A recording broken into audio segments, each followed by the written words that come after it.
romantic about baseball.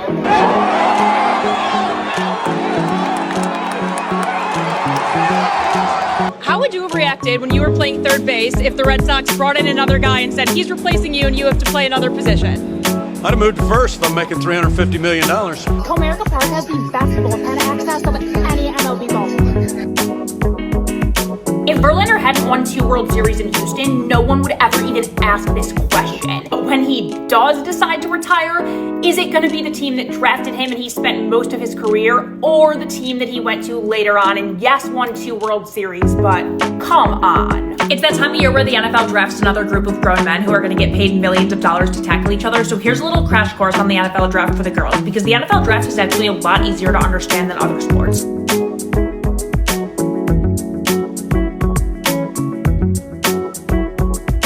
Like, you have to be kidding me. This was the thickest piece of bacon, pork belly, call it what you want, I've ever seen. If you can only get one thing at Yankee Stadium, it has to be this. It will not disappoint. There's no other experience like this in MLB. But you really can't go to Coors Field without seeing a home run from a mile high. So yes, it's absolutely worth it, and I will be back soon. How does one go about doing a show during the All-Star break? Well, we talk more baseball, and we have a perfect guest for Erica Jones will be joining the podcast today. I guess for people who don't know, I don't know how. If you like baseball and you are on social media, I feel like you've seen this woman in some capacity, which I am going to ask her about. I'm envious of anybody who cracks the algorithm the way that she has, but it should be a fun discussion. She's gone on some really interesting kind of baseball adventures with her content creation. I want to kind of figure out how this all came to be for her, and of course we'll talk about the game, some interesting stuff that have been going on, challenge system in the All-Star game. So exciting stuff to talk about. Before we get to that, let's get our social plugs out of the way. At Castellani 2014 on Twitter.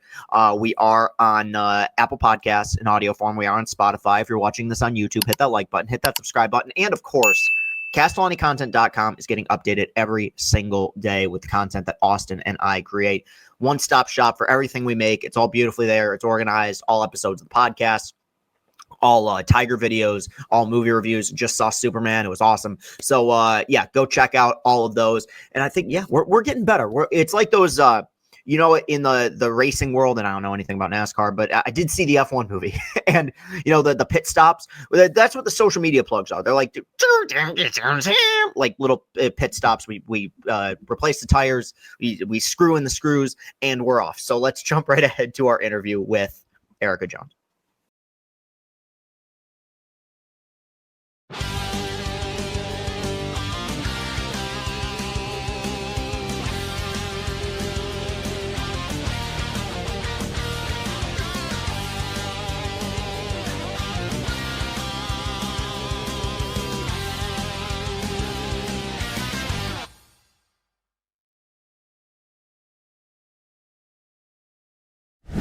Erica Jones joining Chris and company. I believe this is episode 63 now. Erica, what's going on? How you doing?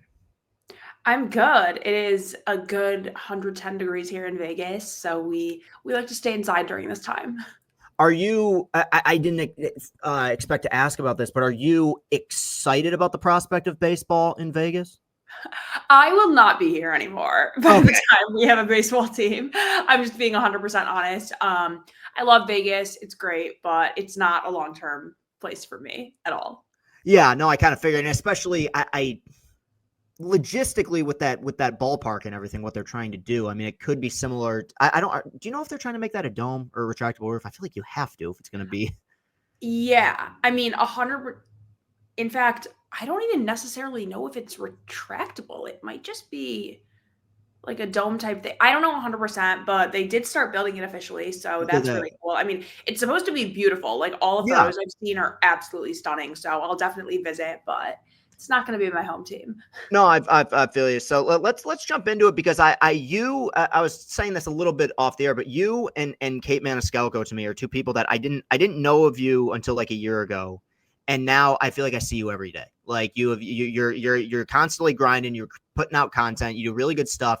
I guess I'm always curious when, I see somebody kind of pop off like that. Like how long has this journey been going on for you, and how did this content journey kind of begin?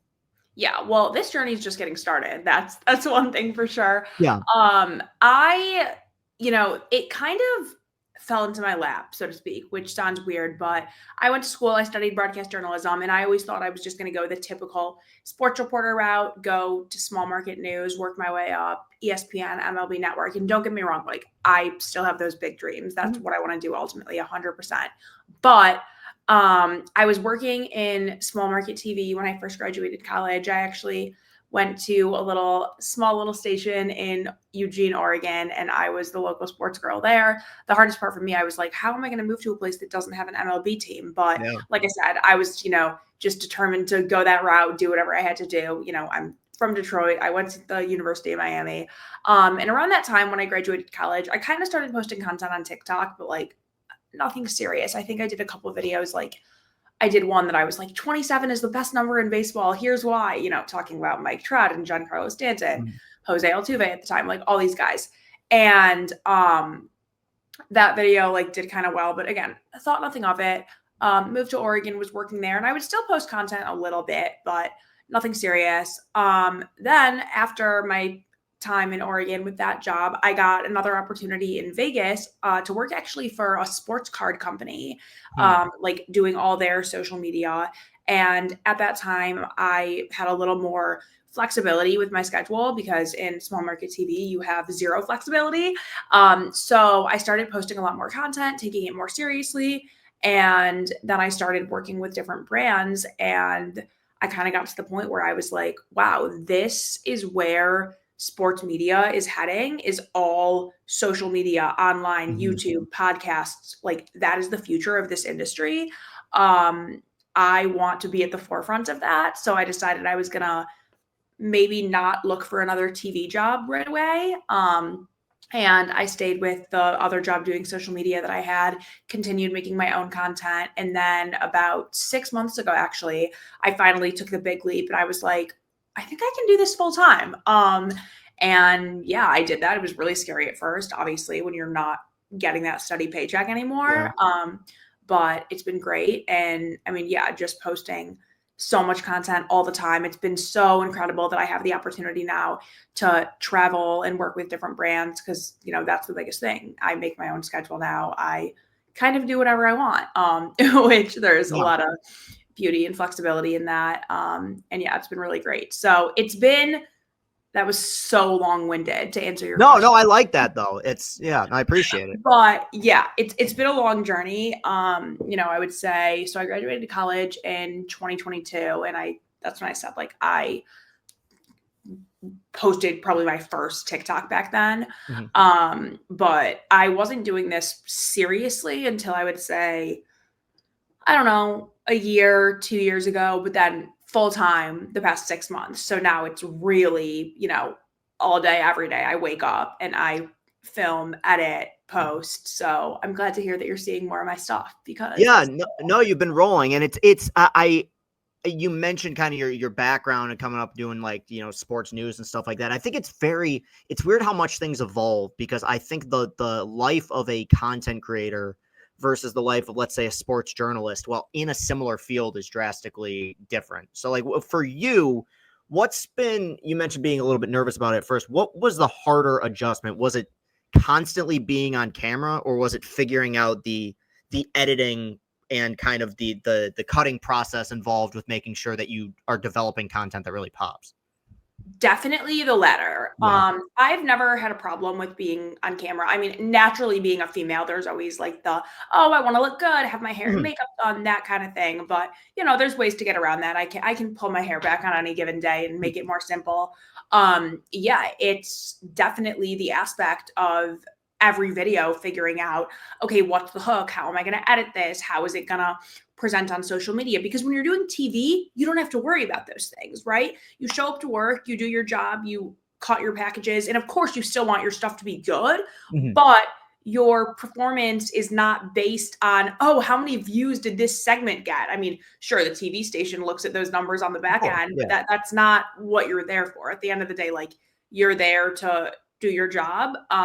Whereas now you're doing everything. So yeah, it's definitely figuring all that out, what's going to make it really good. And it's also hard because, I talk about wanting to look good, do my hair and makeup, and that also is similar in the sense of wanting just your background to look good. Both of us, we have our sports background type thing. And, sometimes I can post a video sitting in my bed, something crazy will happen and I'll just start recording a video. It blows up. And then you just feel like, wow, am I wasting so much time? No, you're so right. No, I'm glad. That was actually going to be my next question, which is, and I always want to ask content creators this, and it's something that I've had to deal with, which is, when you put something together, do you have any idea when you've made something that, okay, I think this is going to do quite well, or is there just a total kind of randomness to what cracks and what doesn't with audiences? It's definitely both. Are there times I make a video and I'm like, this is incredible, it's going to crush it? No algorithm can stop it. Yes, absolutely. But even then, it's like, okay, you never know. But then on the contrary, there's also times that I make something and I don't want to say I don't think it's going to perform well, because of course, every piece of content I put on the internet, I'm proud of, and I would like to think it's going to perform well. Yeah. But I don't necessarily think has viral capability, we'll say, and blows up. So it's definitely a lot of, if we're being honest, luck and randomness in that sense. I think long-term consistency is going to pay off. I've never used this analogy before, but let's try this out. Like, let's say you're playing, and I don't know anything about poker, so it's weird that I'm even using this analogy. Okay. But I know a little bit, so I'll try to help. Okay, enough. I feel like any sports fan would get this analogy, at least, because I do. If you play the best poker player in the world, you could win one game, right? Yeah. But if you guys play 100 games, they're going to come out on top. Like, they're going to win more of the games. And I think it's kind of similar with social media in the sense that, two people can post a video on any given day and like they probably both have the same chances of going viral.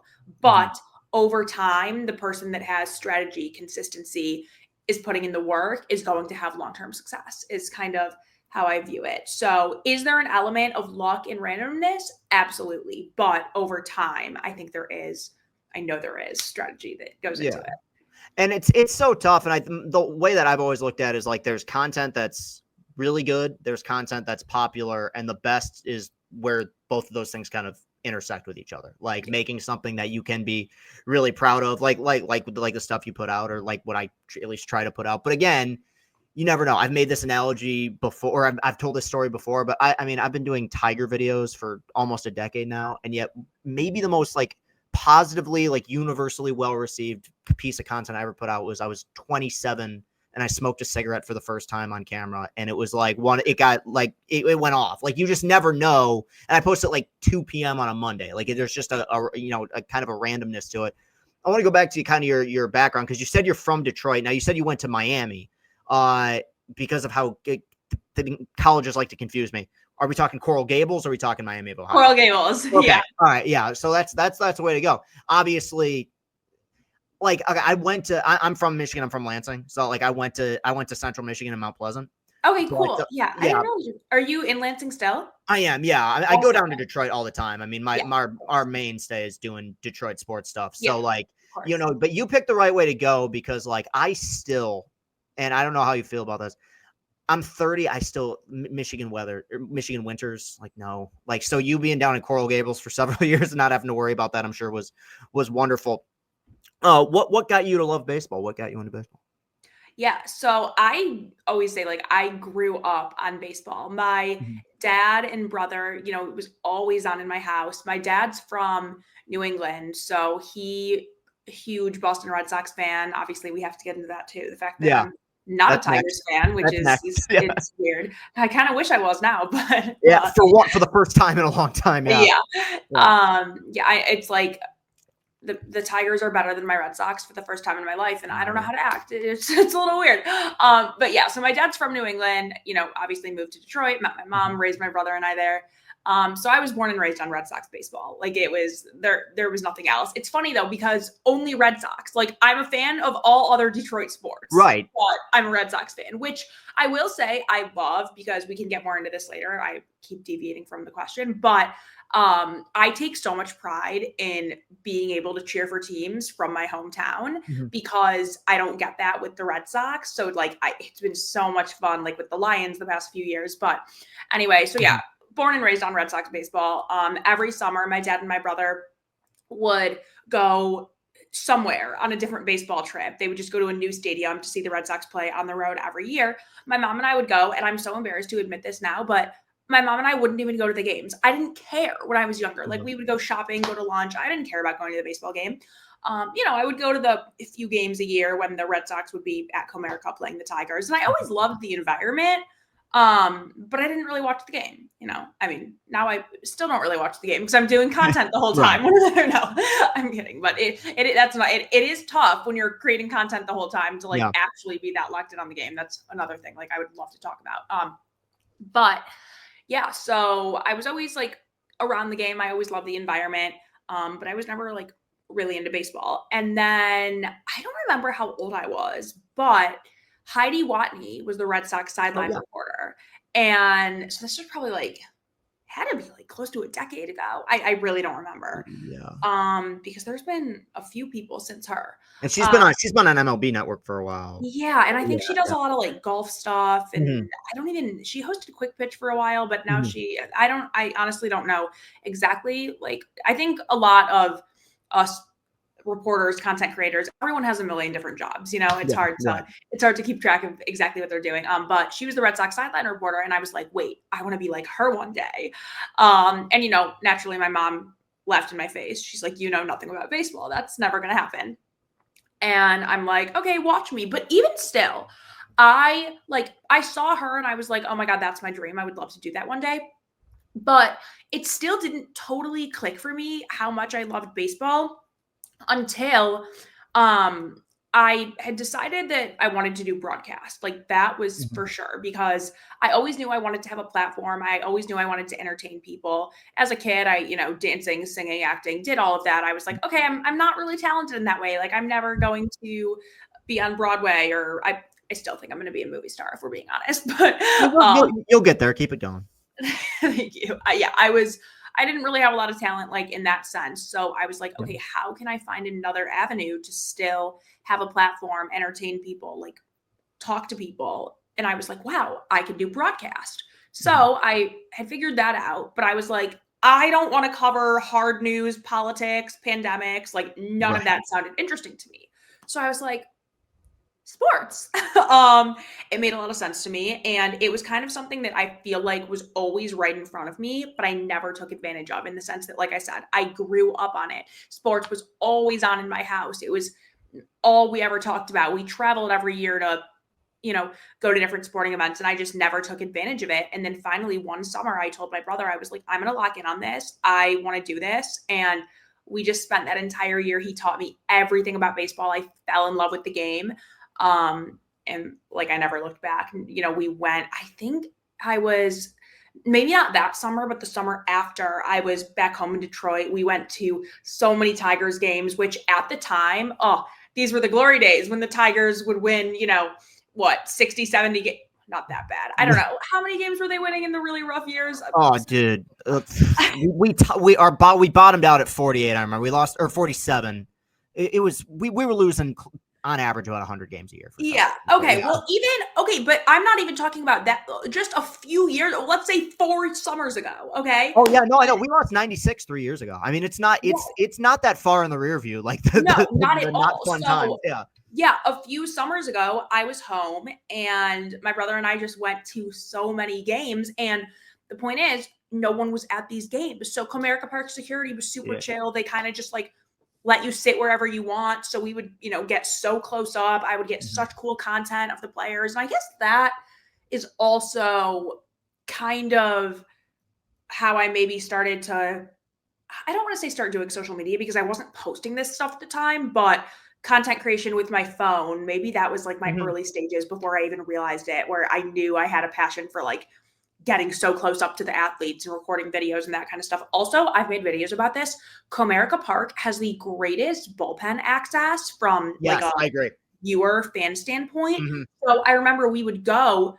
I mean, the Tigers didn't really have many exciting pitchers at the time, but we would go. Shohei Ohtani on the Angels would come play. Yep. We would go see him, and I still on my phone have the most insane clips. Like it looks like I'm in the bullpen of Shohei Ohtani, Garrett Cole, and we would just go. And I would watch these guys, and I just fell in love with the game, fell in love with recording content of them.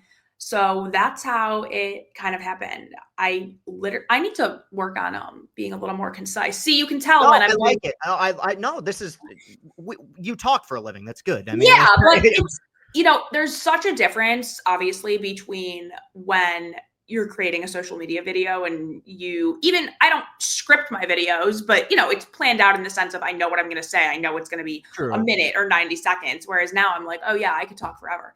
But yeah, I mean, there's no level with me. The amount of times I've been told that I've been talking too much, like, so you're in a good place here. You're in a safe space with this. You're welcome to ramble. But no, that's a great point you make about Comerica, and I think very similar.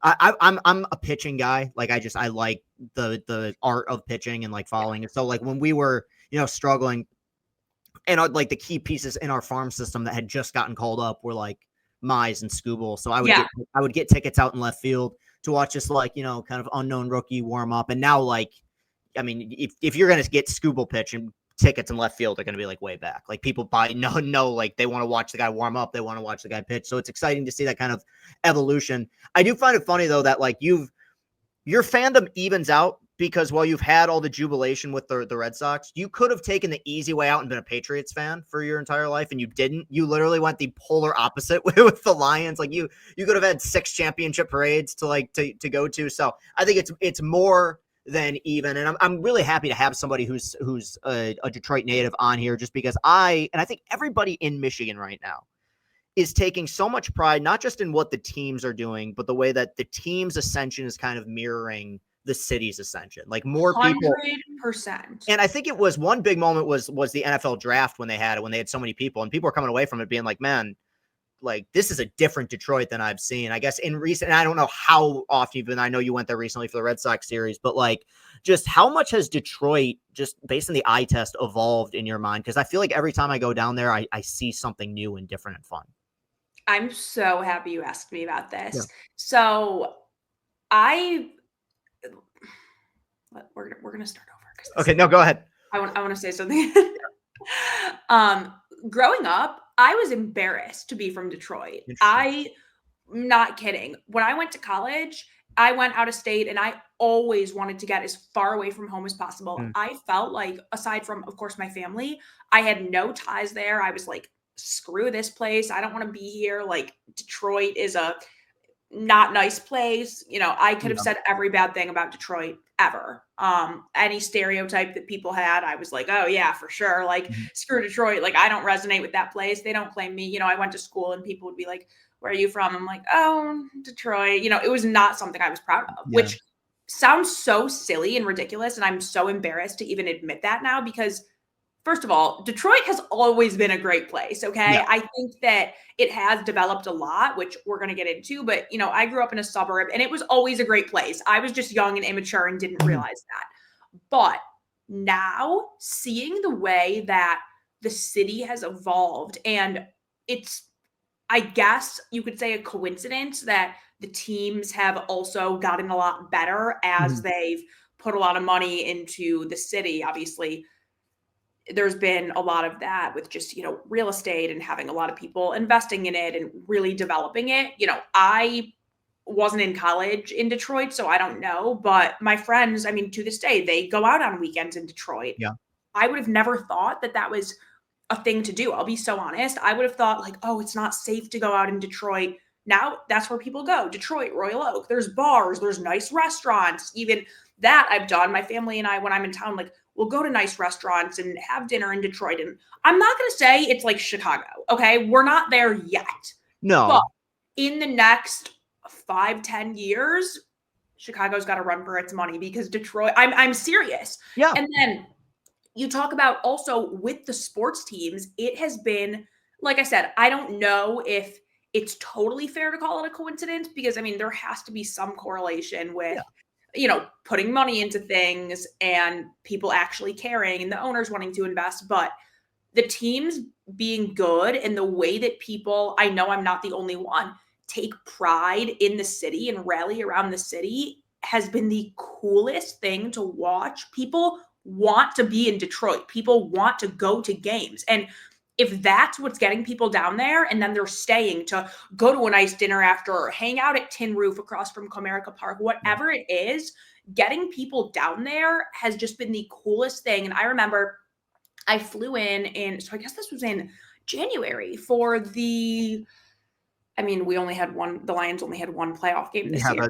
With the Washington game? Yeah, the Washington game. We don't have to talk a ton about that if you don't want. I mean, no, honestly, I just remember, of course, it wasn't the outcome we wanted. Like, yeah, we got blown out by a rookie quarterback at home as like a 2-touchdown favorite. Yeah. But I remember leaving there just feeling so happy and so proud of everything. I just left there and I was like, screw the 15-2 record that we had and then getting blown out in this playoffs. Like, I don't care about any of that. Of course I do. But I was like, at the end of the day, nothing can take away from what this team, the Lions at the time, obviously same with the Tigers, has done for the city of Detroit and just how much pride it makes me feel and such a sense of home that I never felt before. And obviously me not being the only one, I am so proud to be from Detroit. And like I said, it sounds embarrassing and immature that it took the sports teams being good to get me to that point. But you know what? That's what it took. And like, I'm not too proud to admit that. Yeah. It's been the coolest thing ever, with the Lions. And then the Tigers also, I feel like the Lions, I mean, obviously the Lions were so bad, but the thing about football, you only have 8 home games a year. So no matter how bad a football team is, people still go to the games. It's just the way NFL works. Like they go no matter what, because you have so few games a year.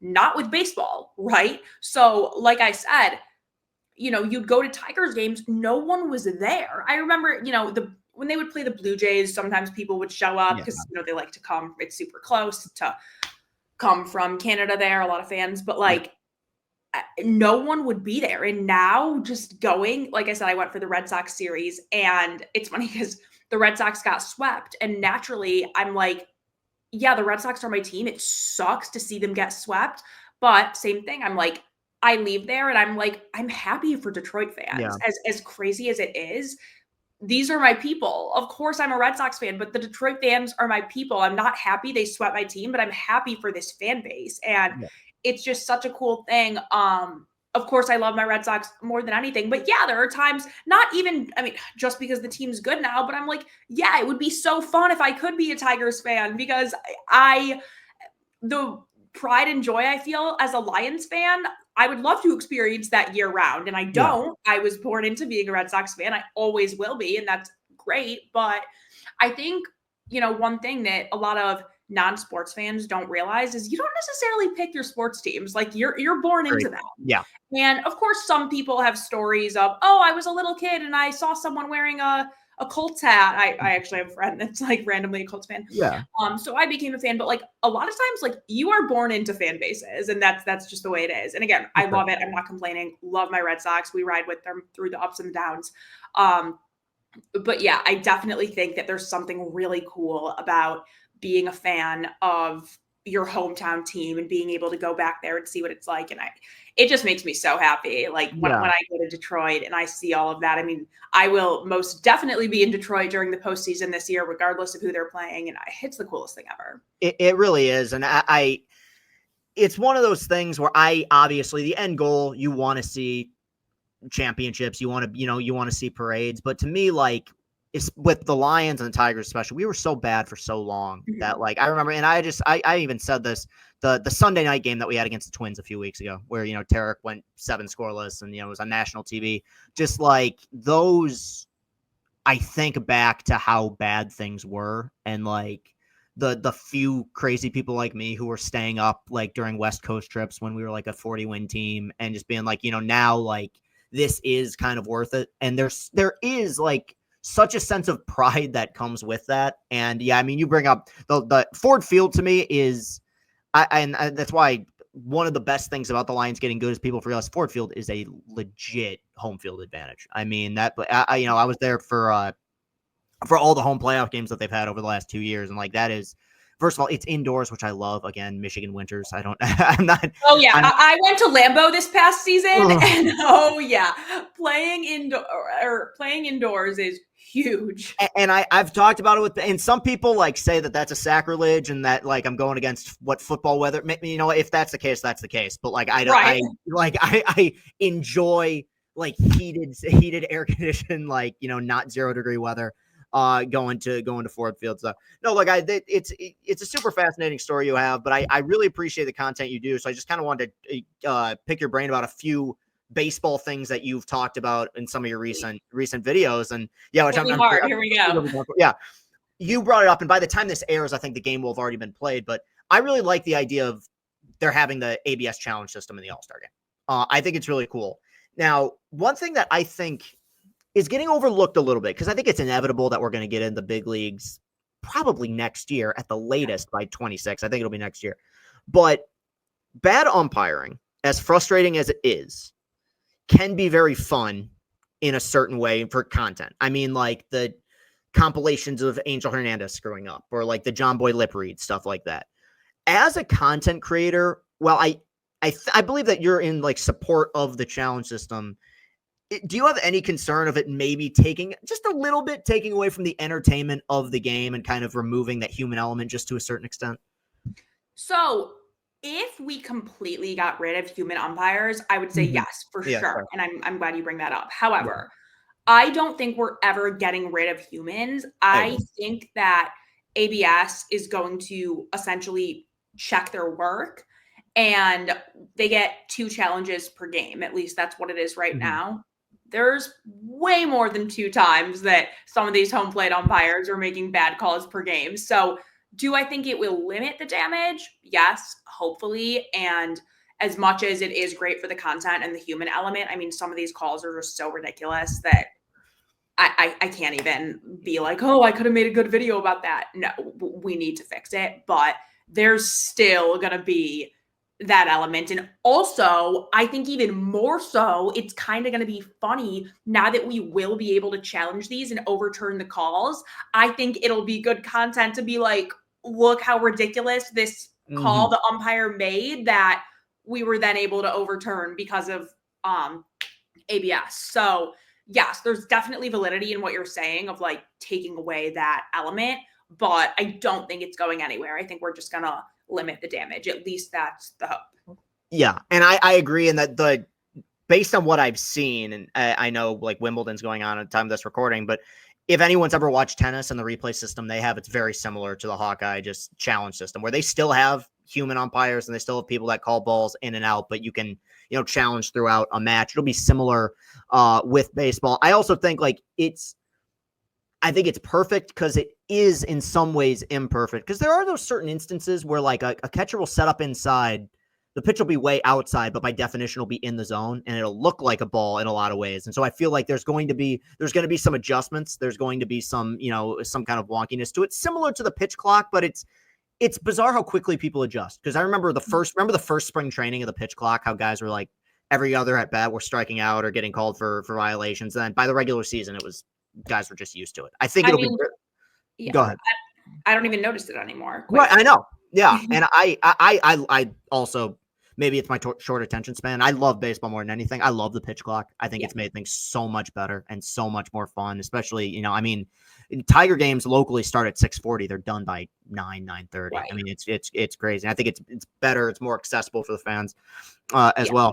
You did something cool recently where you went to Colorado, which I think was a real that's a really unique thing. And it's something that I remember 2 years ago, people doing with Oakland, because Oakland was in the midst of like their full tank. People knew that they were kind of going to be on the verge of moving. And so we saw a few YouTube videos of people being like, I'm going to go to Oakland and like do a breakdown of the Coliseum, because who knows how much longer this is going to, you know, be here. It's different with Colorado. They're not in danger of moving, but I think when you have a team that has been as historically bad as they've been, it's so easy to focus on like the results in the field, which I understand we're a results-oriented kind of business. But everything I've heard about Coors Field is that it's an awesome park. And that was kind of the gist of what you got as well. I guess I don't really know how to phrase this other than, how was it? I know that it was a positive experience, but is it strange kind of seeing that juxtaposition between what is clearly a really well-built facility and a great fan base with what has been a pretty miserable on-field product over the last 7-8 years? It's a loss. I mean, it's a waste. I don't even want to say, though, that it's a waste of a beautiful facility because people go to games. Again, we talk about when the Tigers were really bad, no one went to the games. Yeah. Okay. Everyone goes to these games. I was there. Mind you, the Mets were playing, and this was before the Mets went on their little rough streak. So, you have the Mets in town, one of the best teams in baseball. People naturally are going to go. They want to see the away teams. Yeah. But even Rockies fans, whether or not they care about the team or it's just a fun place to go, have a Coors Light, do your thing, they go to these games. There were like 40,000 people there on the nights that I was there, which for a team that is historically bad, that's crazy. The White Sox, the Tigers, the Athletics, like you said, none of these teams had that support when they were as bad as the Rockies are. And I'm not saying the Rockies are going to lead MLB in attendance. I mean, I'm sure I'm actually curious. I'm going to look now. I actually thank you, Reddit. This was popped into my feed today and I saw it. Reddit's amazing. They love me. Boy, they say a lot of nice things about me. They're great. But no, Colorado is 14th in average attendance out of 30 teams. And if that's middle of the pack for a team that is potentially going to lose 120 games and that hasn't had a winning season in 7 years, that's pretty remarkable. I mean, they're ahead of some legitimately competitive products. Yeah. So it speaks to what you're saying. Yeah, I didn't even realize that. And I mean, that's incredible. You could tell me they were number 20 and I would still be like, that's higher than they should be based on. Yeah. Wow. I mean, yeah, that's incredible. But I'm not surprised. I mean, it is a gorgeous ballpark. It's truly a great place to go out, have a beer. I would think, and I don't know a lot about what nightlife is like in Colorado, but I mean, yeah, if it's like a nice Saturday night and you're going to go out, might as well go to the game. You get super cheap tickets. They have on their rooftop deck that they have there, they have a happy hour before the game. I want to say they have like $2 beers. That's my one thing that makes me like not a fun baseball fan is that I don't like beer, but I don't drink at all. So I don't honestly, I'm not a big drinker at all, but like if I do have a drink every now and then, I'm like, it would be on brand for me to, have a beer at the ballpark. No, not at all. But I also, when I'm at games, I'm like usually working, so I wouldn't anyway. Okay. But in general, baseball and beer kind of go together. A lot of baseball fans do love to have a beer. And yeah, they have like $2 beers before a lot of games starts. And I mean, I don't know if it's always been that way or if they like have implemented these new tactics to get fans in the door. Yeah. But regardless, people are there. People have so much fun. And I just remember, so I went to 2 games. I mean, both of them had great attendance, but the second one I went to was a day game and I was lined up before the game. It was crazy. I was just standing with like a bunch of Denver locals and I was talking with them and I was like, do you guys realize how cool this is? Like how many people are at your, like lining up to get into the game? The gates hadn't opened yet. And there were people lined up to get in. I mean, sure, there was a giveaway that day, but they do giveaways all the time. And also it was a Hawaiian shirt. Okay. It's not like a Shohei Ohtani bobblehead. So scraping the bottom of the barrel for, right. I'm like, no one's lining up for, an hour specifically for the Hawaiian shirt. Like they're excited to get into the game. And it was so cool. The ballpark is absolutely beautiful. There's so much history there that's where the original Blue Moon was created, not Coors Light, which is confusing because it's Coors Field. Interesting. I did a video on that actually. I still have to put out, when I go to these ballparks, I create a lot of content that I might not necessarily put out right away because it's not timely. And so much of what we do is timely of talking about like the current news. So then I kind of, have that stuff in my archives that I can pull out for when there's not as much timely stuff, whether it's the off season or whatever it may be. But yeah, Colorado was such a cool experience. I cannot wait to go back. I mean, I wish I could go back tomorrow. It's so beautiful. Also, I think the difference between, a city like that and when Detroit sports were bad, every team was a disaster. Yeah, that was weird. We were all bad at the same time. Right. Like, we haven't even talked about the Pistons. The Pistons broke the record for the longest losing streak. I know. Right. Like 2 years ago. And all of a sudden, like, they made the playoffs this year. Like, every single team was awful. Like, I don't know. Like, I don't follow the Red Wings as closely. Like, I don't know if they were as much of a disaster, but they weren't good. Like, they by their standards, they've been bad. I mean, by their standards, they've been underachieving. Right. Yeah. And it's like, and again, these are all in Detroit, like historic teams with rich histories. It's not like we're some small market new teams that no one cares about. No, these are all teams that have rich histories. But my point is, they were all bad at the same time. Whereas a city like Denver, I don't feel bad for Denver sports fans, okay? Like, you guys cheer for Nikola Jokic. You have the Avalanche that, recently won a championship.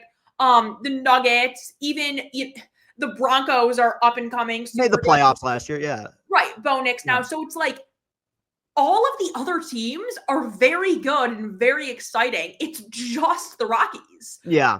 Which is also interesting. But I think that's also a reason as to why you don't feel it as much in the city like you did with Detroit, where it's like, oh, the whole city's miserable. Like, they haven't won anything in so long, because it's like Denver has a lot of recent championships in multiple different sports.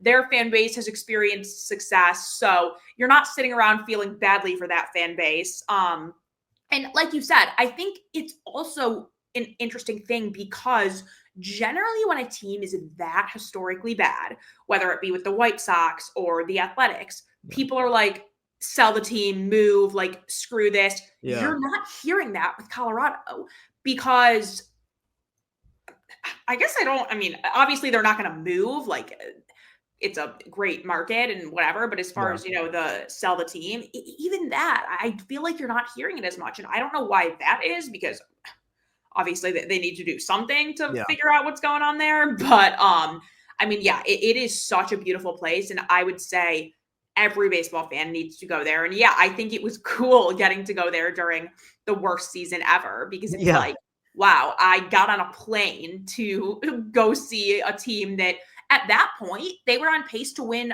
like 30 games, I think.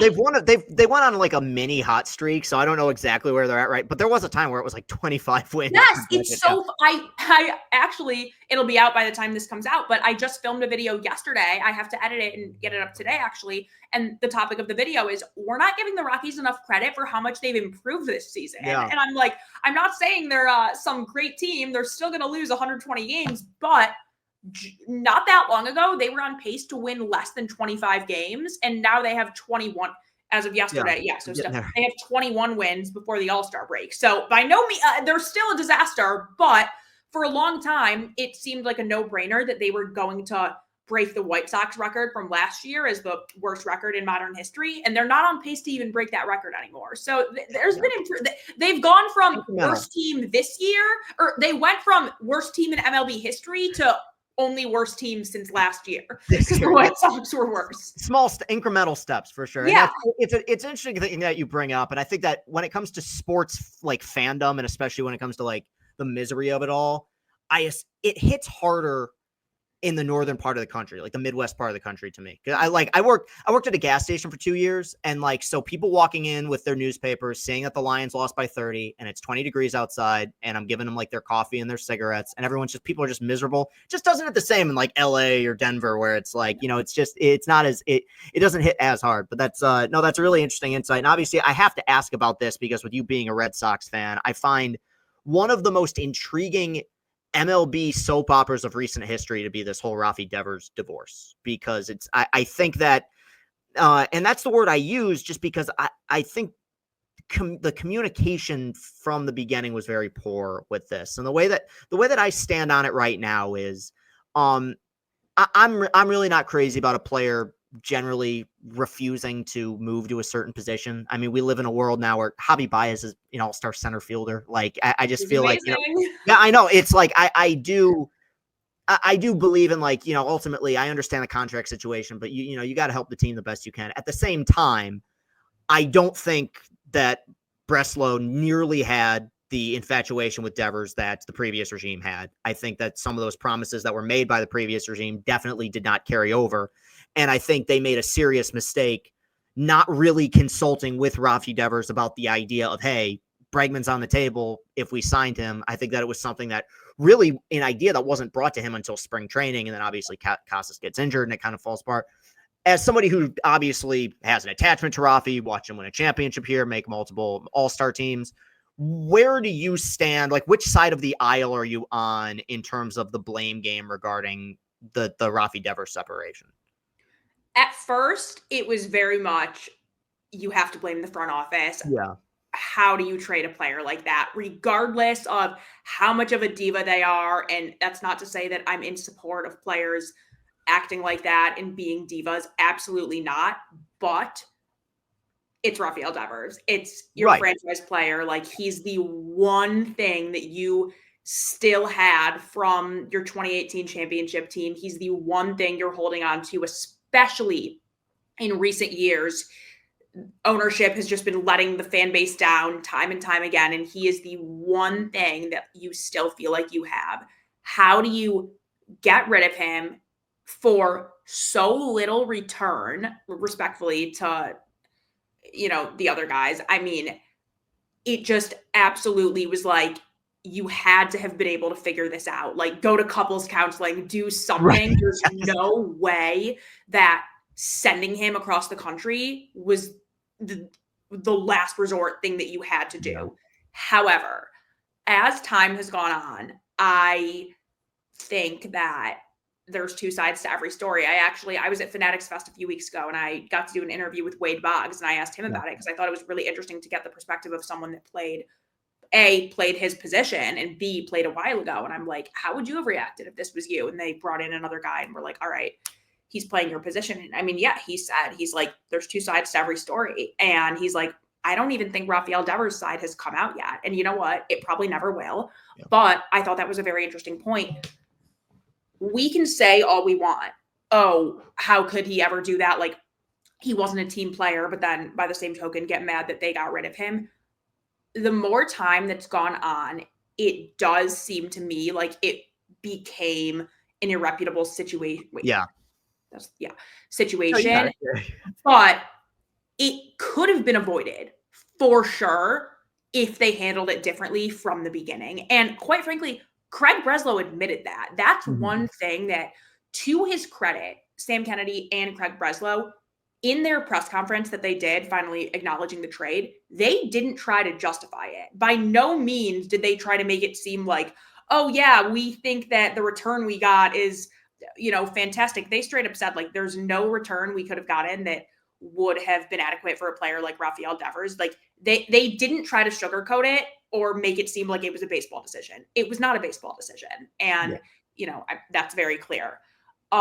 You also got to realize, as upset as we were with the return, from the other team's perspective, as great of a player as Devers is, and you could even say that in today's market, for how much players like that are getting paid, he's not overpaid. When you really break it down, I want to say he makes less than $30 million a year, I think. Okay. Mm-hmm. If he were to go to free agency right now, he would demand more than that. And that's just the way the market is, with whether he's playing DH or third base.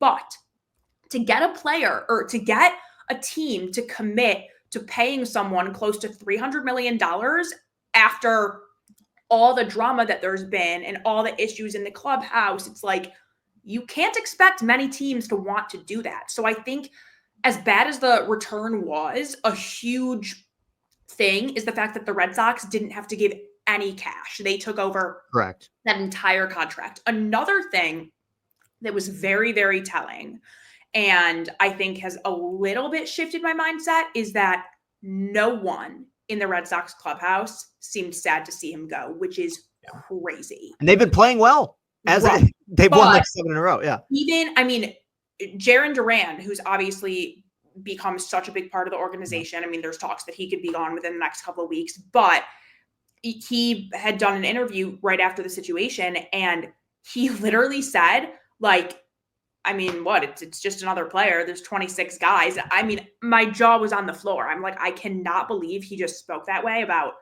Rafael Devers, and like, we're really going to act like he's just another player. But I think that sort of just speaks to the culture that was clearly created in the clubhouse. And you can have a guy that's going to hit 35 home runs a year and 120 RBIs for the next 8 years. But if they're that toxic in the clubhouse and every single player feels the same way, I would guess, just because I don't think you can make that big of a decision without doing this. And I've obviously spent countless hours thinking about this. I think that before they did anything, they definitely had to have, just as any business, forget about baseball, forget about the fact that we play a kid's game. Any business before making this large of a decision, I would think had one-on-one meetings with every player on that roster to talk about Rafael Devers, his behavior, everything. And it seems to me like the general consensus among everyone was like, this guy has to go. But Craig Breslow said from the beginning, he should have handled it better. And just going back to the first thing you said, the second they were even thinking about bringing in Alex Bregman, Rafael Devers should have been in those conversations. He should have been a part of every meeting, every conversation, like maybe not the business aspect, whatever, but like he should have been in the know. If he really found out somewhat close to the same time that we found out, you have to understand, excuse me, why he was upset. Now, should he have maybe gotten over it, put his pride aside and been like, okay, like I'm going to do what's best for the team? Absolutely. However, it's not normal to show up to your job and have them tell you, oh, your responsibilities are changing, no matter what your job is. Yes, he could have handled it better, but both sides are to blame in this situation. It's so sad because it could have been avoided 100%. It could have been handled better, but that would have had to start back in spring training. By the time they did what they did, you just couldn't do anything. And I think that also became clear after the fact. Like I said, the way the players spoke about it, Jarren Duran literally goes, yeah, we fell asleep on the plane. Like no one really seemed it's like, what? Yeah. What?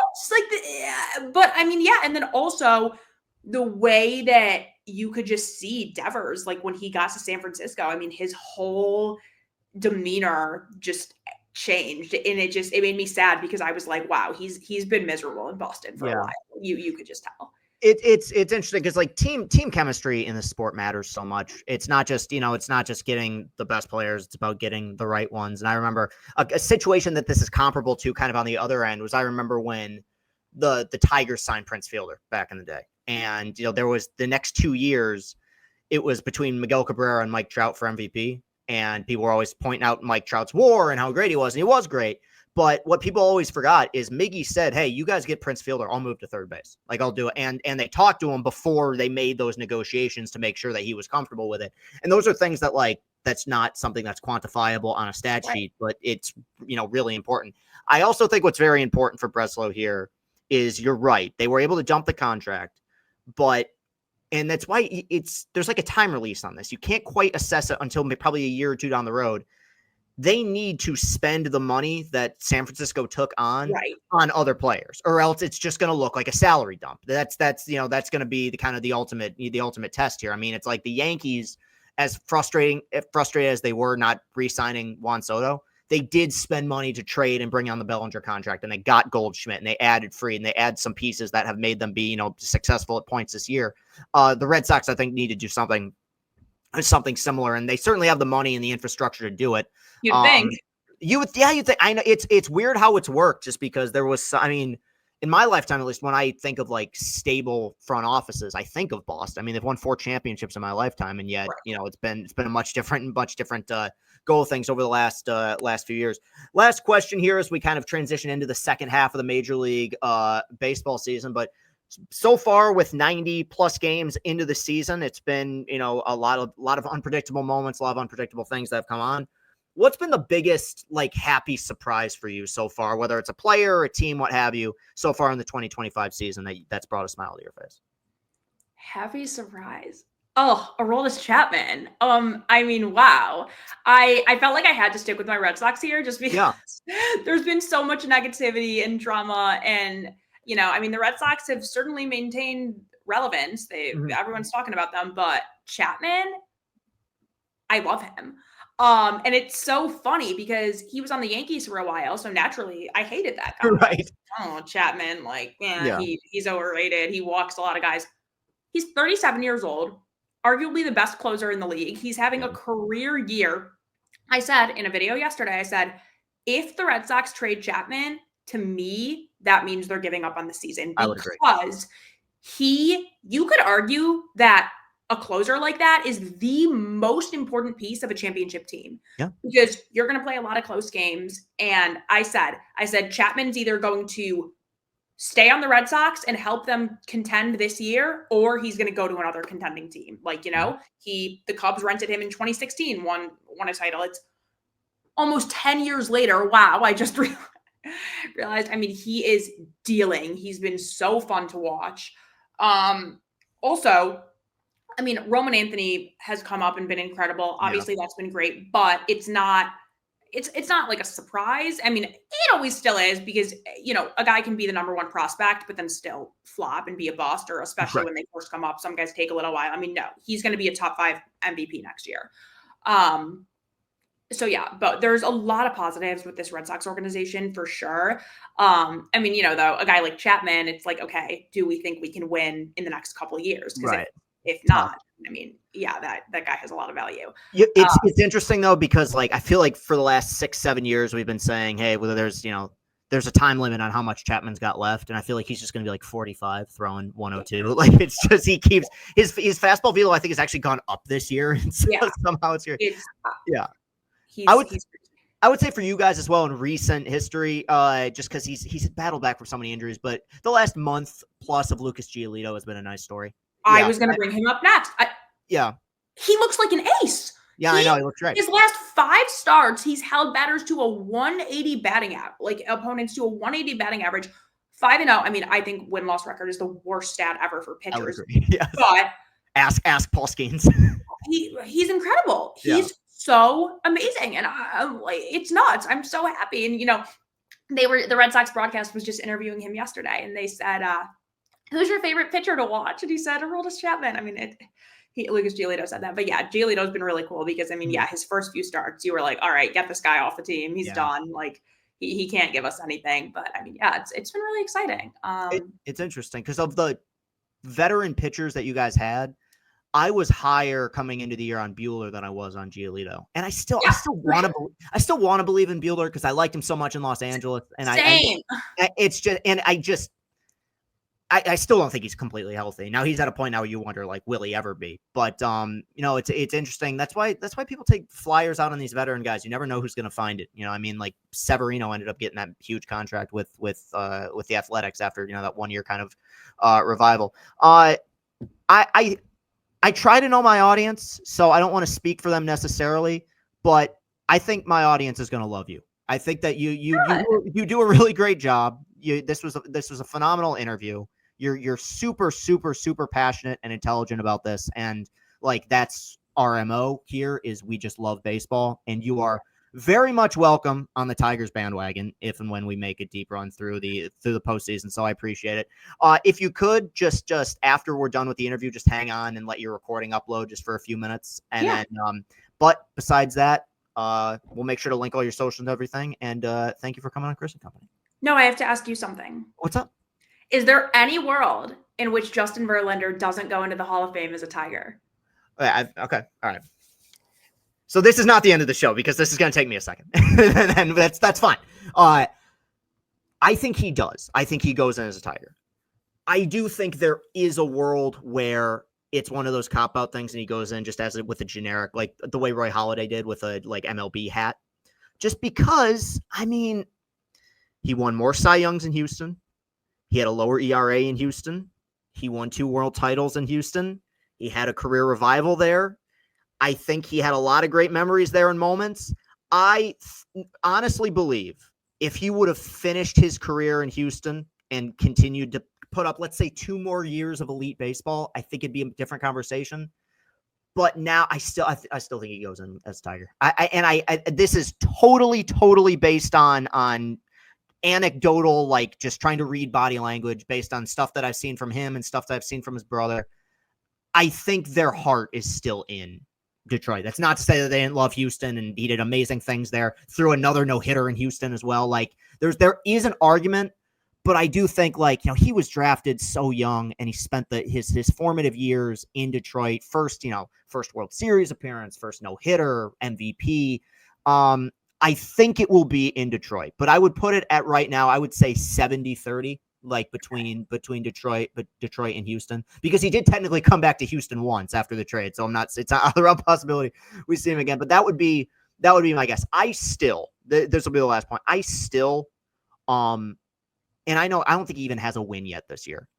My dream is just not one more year, one more start of Verlander in a Tigers uniform. I just want to see it again. And even this year, like as bad as he was down the stretch last year, I'm like, yeah, but he's available. Why don't you bring him in, and him and Tarek can be in a rotation together? I don't care if he's 42. Like, I want to see it. So, I do think he'll go in as Tiger, but I think that it got a little hairy there, especially when he won that second championship with them, being like, man, his numbers are really dominant. But I just think in general, he's associated with being, he was a huge piece of those Astros teams, but he was the guy here. Like, he kind of inherited the situation in Houston where they had Altuve and Correa and Springer and Bregman. Like, he was our dude. Like, it's similar to what Tarek is now. Like, the ballpark energy was just different every 5th day. So I still lean towards Detroit, but I think there's a possibility that he either goes in just with a MLB cap or as an Astro. He also met his wife in Detroit. So fair point. Yes, that's right. No, that was a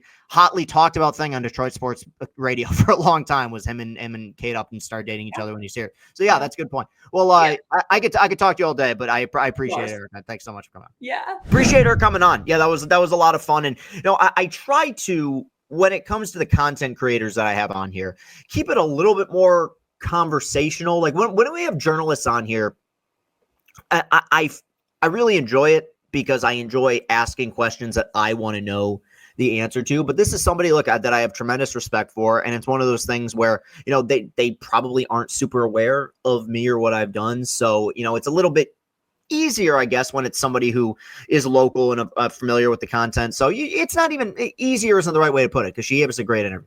It's more so you just have to go about things in a different way. I think she's awesome. Support her. Support everybody who's creating content, especially as it pertains to baseball. It's not an easy game to get into, and I appreciate and respect anyone who's going out and grinding the way that she has. So that will do it for today's show. You can follow me on Twitter at Castellani2014. You can find us on YouTube. Hit that like button. Hit that subscribe button. In audio form on Apple Podcasts. In audio form on Spotify. And you can find us at CastellaniContent.com. That is getting updated every single day with all the content that Austin and I create. Beautiful, beautiful site, wonderful site, the best site. And you can go there and find it and enjoy it. And we will be back next week with another guest as the content train keeps rolling. But we haven't missed a week in a long time. We're very proud of that. For an independent show that relies on guests, we have been very consistent. Austin deserves a ton of credit for this.